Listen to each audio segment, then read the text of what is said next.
ce que moi je sais.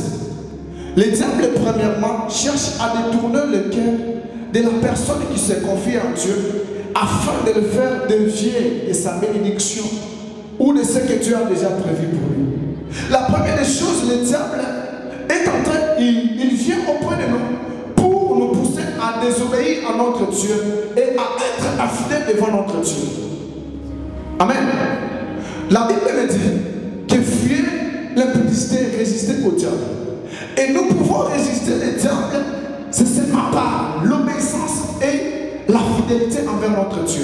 Mais le diable, comme il connaît les secrets, il connaît la puissance qui est dans l'obéissance et dans la fidélité, il est en train de faire dévier les enfants de Dieu à ne pas obéir, à ne pas être fidèle à notre Dieu.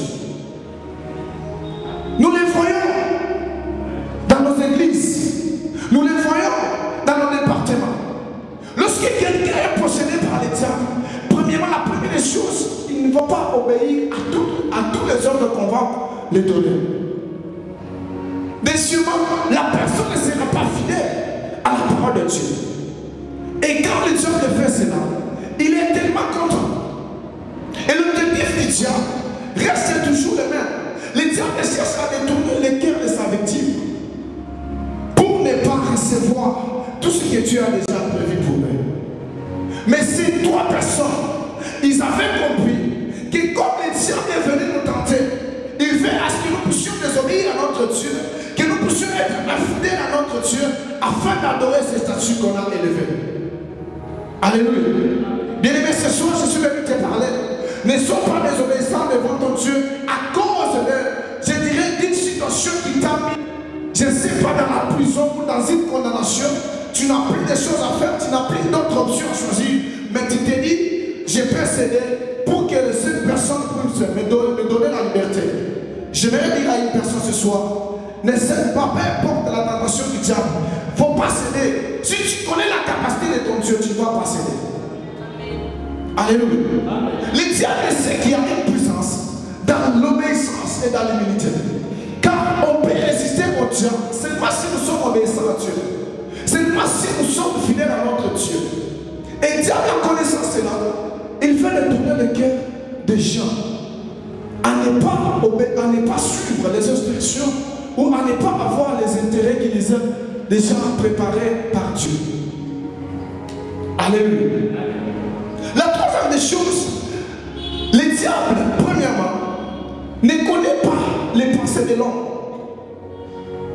Mais ce qui m'étonne, le diable, il sait comment discerner. Et il sait à quel point frapper. Il sait comment il peut nous attraper par nos faiblesses. Car celui qui peut connaître les pensées de l'homme, c'est seulement Dieu. Le diable ne connaît pas les pensées, les choses qui se passent dans la tête ou dans la crainte d'une personne. Mais le diable sait au moins à quel point discerner. Il sait à quel point dans ta faiblesse frapper pour que la porte de ton cœur nous soit ouverte. Alléluia. Raison pour laquelle je vais dire à quelqu'un ce soir, même si nous avons des faiblesses, même si nous avons des choses qui nous mettent un peu mal à l'aise, je vais dire à une personne ce soir, il faut te confier en Dieu, que seulement lui, Dieu, il est capable d'effacer nos défauts, de nous relever même quand nous sommes tombés. Alléluia. Ne nous donnons pas au diable, ne donnez pas l'accès au diable par rapport à nos faiblesses. Peut-être toi, ta faiblesse, c'est l'ivresse. Oui, c'est l'ivresse, je dirais. Le diable a déjà profité par ta façon de prendre l'alcool. Peut-être toi, ta faiblesse, c'est l'impudicité. Le diable profite dans l'impudicité. Peut-être toi,